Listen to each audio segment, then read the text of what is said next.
मला तुझी खूप काळजी वाटते सारंग. तिला सांग इथून निघून जायला. सावली,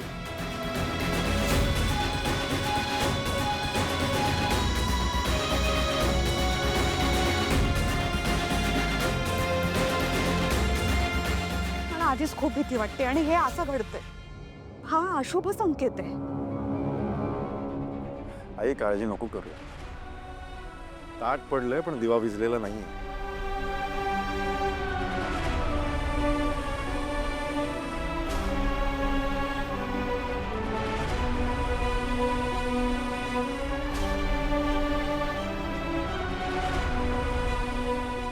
सावकाश खेळा ना जरा. सॉरी.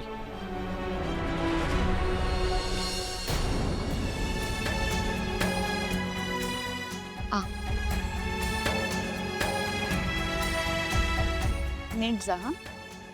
काळजी नको करू. पाया पडतोय.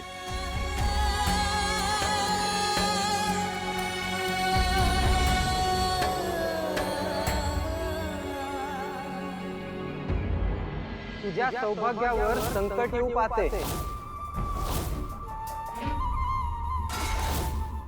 तुझं कुंकू धोक्यात येत आहे. विठुराया, हे असे संकेत देऊन घाबरवू नकोस रे. सारंग सरांवर येणाऱ्या प्रत्येक संकटातून त्यांना नक्की वाचव.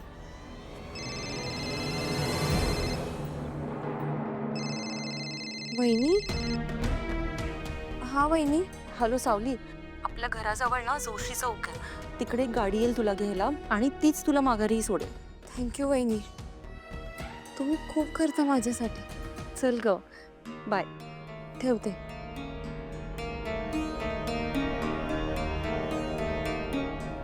कुठे चाललीस? माहेरी जाते मी.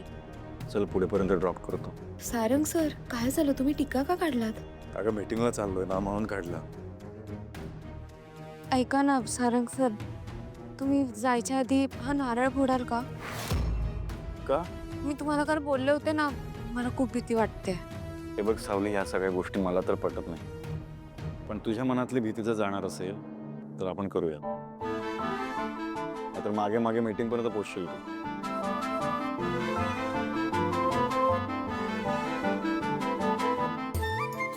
दे.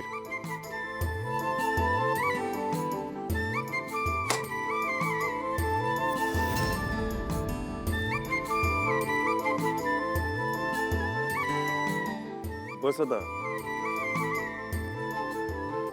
इडियट, तू आज ह्या घरातून बाहेर निघाली आहेस खरी, पण तू परत ह्या घरात येणार नाहीस याची सोय मी केली. त्यासाठी तुला स्वर्गात पाठवावं लागलं ना तरीही चालेल.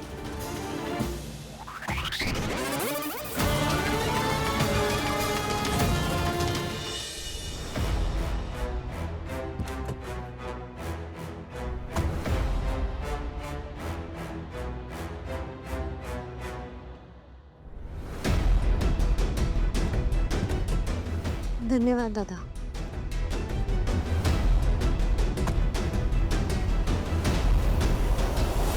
त्या घरात छोटी छोटी पावलं उमटली पाहिजेत आता.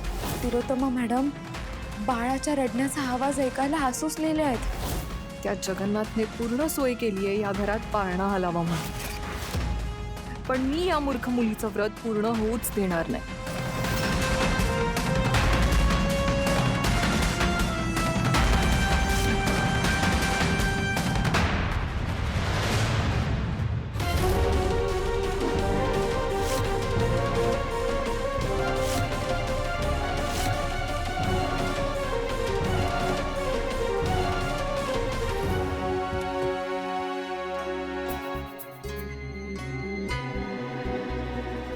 दादा, मंदिराच्या पायथ्याशी उतरायचं होतं ना आपल्याला? अहो ताई, जायला रोड तर हवा.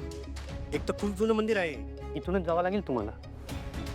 बरं ठीक आहे. ताई पाण्याची बॉटल घेऊन जा, वाटेत पाणी मिळणार नाही. बरं येते मी. धन्यवाद.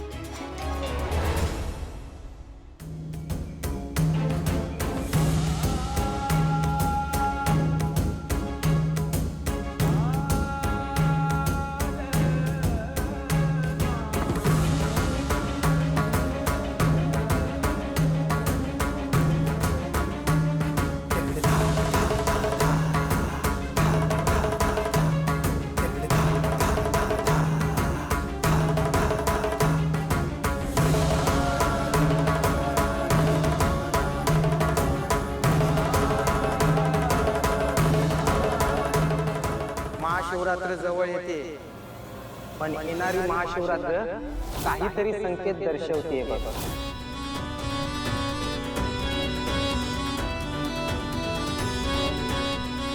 तुझ्या सौभाग्यावर संकट येऊ पाहते. तिचा पाय गुण आहे हा. तिने पाऊल ठेवलं आणि हे असं झालं.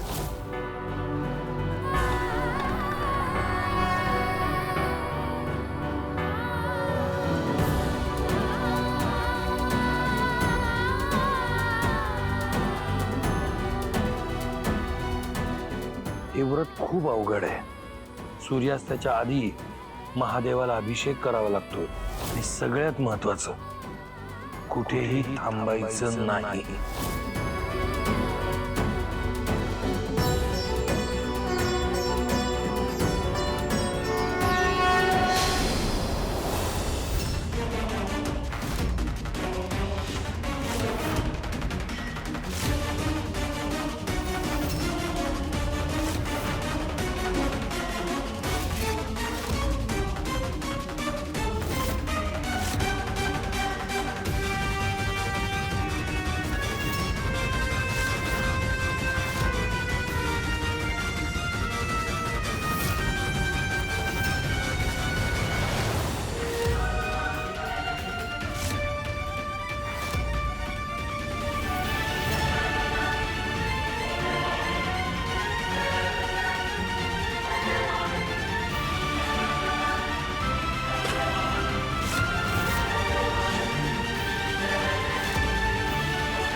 काय हो, कसला विचार करताय?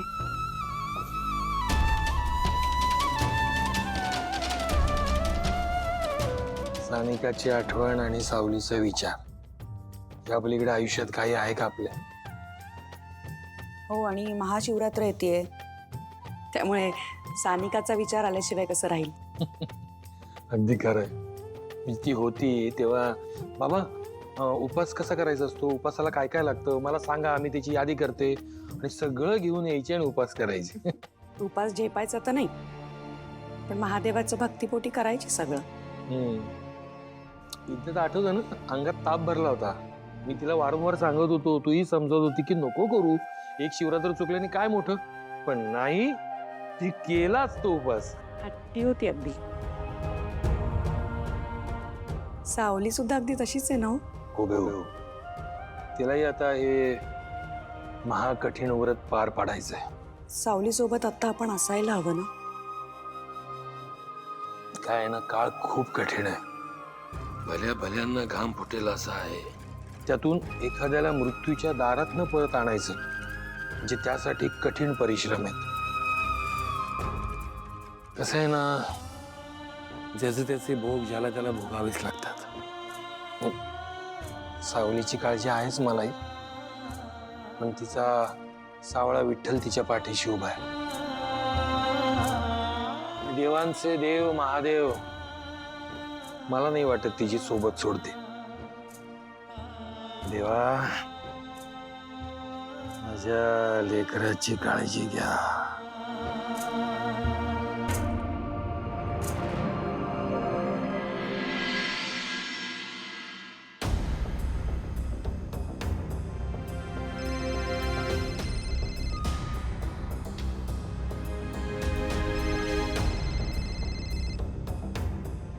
हा दादा बोल. हां, तू निघालास का मीटिंगला? नाही, मी आत्ता त्या वाड्याची बॅकग्राऊंड चेक केली, त्याला एक हिस्ट्री आहे बाबा. काय झालंय नक्की? त्याची हिस्ट्री कोणाला तरी माहिती असेलच ना, आधी ज्यांनी त्याच्यासोबत बिझनेस केलाय. नाही, सगळ्यातच प्रॉब्लेम आहे. तो व्यवहारामध्ये चुकतोय की काय त्याला बिझनेस जमतच नाहीये? कसं आहे, आत्तापर्यंत त्यांनी 9 व्हेंचर्स चालू केलं आणि ते 9 व्हेंचर्स एका वर्षात डिझॉल्व्ह पण झालं. कारण काय माहितीये तुला? त्याच्या पार्टनर्सची ऍक्सिडेंटल डेथ झाली. सस्पिशियस आहे ना सगळे, म्हणून म्हटलं. लोकांना डाऊट आहे त्यांनीच हे सगळं घडवून आणलं, म्हणजे असू पण शकतं. दादा, तुला माहिती आहे की आपल्या बिझनेस वर्ल्डमध्ये अशा अफवा सगळे पसरवतात. आय नो, पण तरी प्रिकॉशन घेतलेली बरी ना, म्हणून म्हटलं. ठीक आहे, बघतो. तू काळजी नको करू. चालेल, काळजी घे. हो, बाय.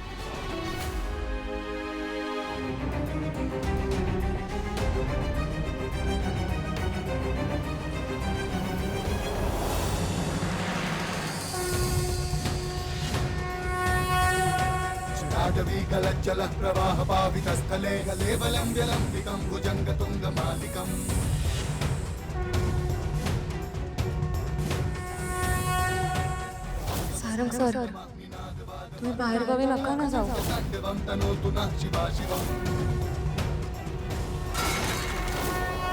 पण मग उद्याची मीटिंग परवा नाही करू शकत का? सोडा सोडा, कुठे आहे मी? वाचवा मला.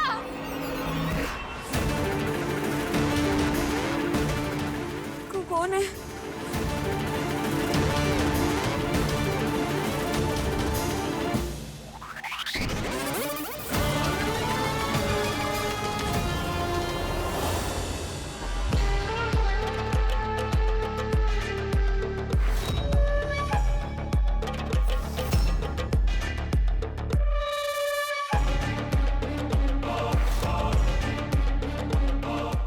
ऐश्वर्या मॅम, तुम्ही? मीच. सूर्यास्त होण्याआधी तुझं व्रत पूर्ण झालं पाहिजे ना, पण तू तर इथेच असणार आहेस. आणि तुझ्या अन्न पाण्याची व्यवस्था मी केली आहे. नाही नाही नाही ऐश्वर्या मॅडम, सारंग सरांच्या जीवाचा प्रश्न आहे. मला इथून जावं लागेल, मी जाते. बस इथे. तू इथून कुठे जाणार नाहीस. हे व्रत वगैरे सगळं सारंगला इम्प्रेस करण्यासाठी आहे ना. आय नो, तुझा हा प्लॅन मला माहिती, त्यामुळे शांत बसायचं इकडे. नाही ऐश्वर्या मॅडम, प्लॅन वगैरे काही नाहीये. मला माहिती तू हे सगळं बाळासाठी करतेस. निर्जळ व्रत आहे ना तुझं, but I will make sure की तुझ्या पोटात पाणी गेलं पाहिजे. नाही नाही ऐश्वर्या मॅडम, मला जाऊ दे. मला खाली बस, खाली बस. सोडा सोडा सोडा सोडा. ऐश्वर्या मॅडम, नका ना, असं नका ना करू.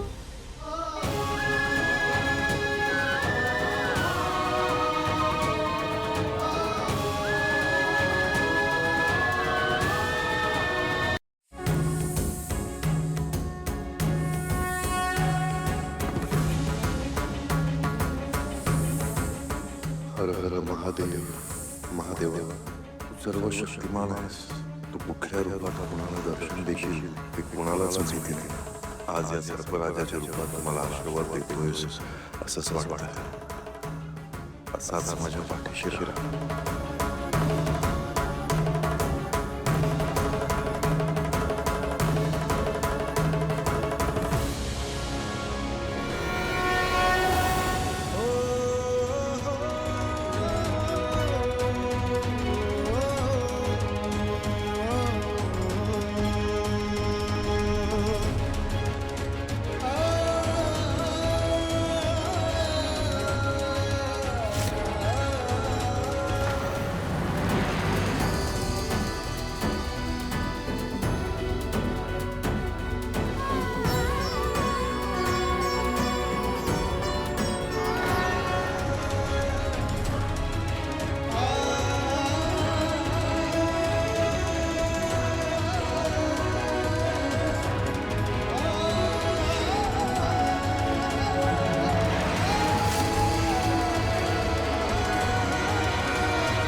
पुन्हा ट्रॅफिक वाढलाय नाही का? हल्ली पुण्यात ट्रॅफिक वाढलंय. सॉरी, पण पुन्हा नका म्हणू. पुणे किंवा पुणे म्हणा. ओके ओके, तुम्ही मराठी माणूस गावाच्या नावावरून पण आडून बसता. बरोबर आहे ना मग. गावाच्या नावात अस्मिता असते, इतिहास असतो, ओळख असते गावाची. जाऊ दे, आपण बिझनेस बद्दल बोलूयात. हे बघा, तुमचं प्रपोजल मी पाहिलंय. ऑफकोर्स या सगळ्या गोष्टींमध्ये आमचं प्रॉफिट आहेच, पण एवढ्या कमी वेळात आणि कमी पैशांमध्ये तुम्ही हे सगळं पॉसिबल कसं करून दाखवणार आहात? हो, बिझनेसच्या वार्ता होत राहतील. मी तुमच्यासाठी एक ड्रिंक बनवतो मस्त. नाही नाही, मीटिंगमध्ये ड्रिंक नाही घेत मी, थँक्यू. ओके. तर ह्या डीलमध्ये दोघांचा फायदा आहे. आत्ता जे मटेरियल तुम्ही घेताय तेच मटेरियल मी तुम्हाला कमी भावात देऊ शकतो. पण अडचण एकच आहे, तुमची जी प्रोसिजर आहे ना ती तुम्हाला बदलावी लागेल. कोणती प्रोसिजर? नाही, मला नाही कळलं. कुठल्या प्रोसिजरबद्दल बोलताय तुम्ही? सांगते. काय ना, इतरांपेक्षा जे रॉ मटेरियल आम्ही तुम्हाला देणार आहोत ते स्वस्त दराचं आहे. हां, क्वालिटी वाईज दिसायला ओके आहे. आतून जरा प्रॉब्लेम असतो त्या मालात, किरकोळ प्रॉब्लेम. पण त्या रॉ मटेरियलचा इफेक्ट तुमच्या बिझनेसला होणार नाही, पण त्या मटेरियलचा इफेक्ट 20-25 वर्षानंतर दिसेल. आता बिझनेस करा, नोट छापा.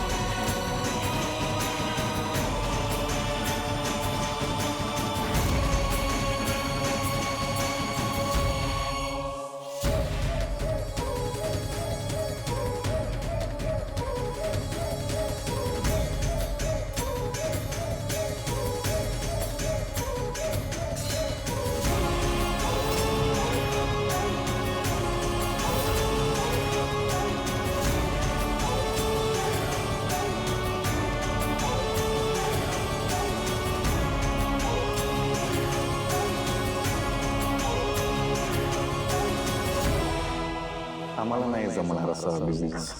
काय ना, माझ्या आईने हा बिझनेस विश्वासावर आणि प्रामाणिकपणावर उभा केलाय. असला खोटेपणा आम्ही नाही करत. मी निघतो. आईच्या पदराखाली राहून बिझनेस होत नसतो बेटा.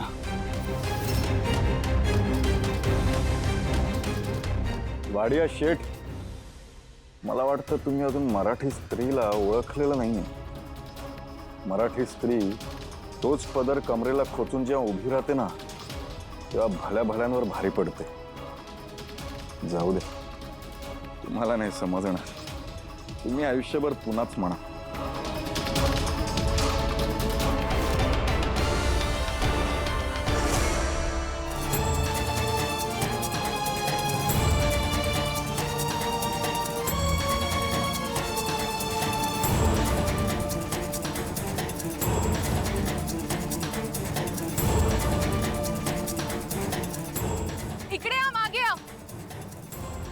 तिच्या मागे जायचं आणि तिला पकडून माझ्याकडे आणायचं.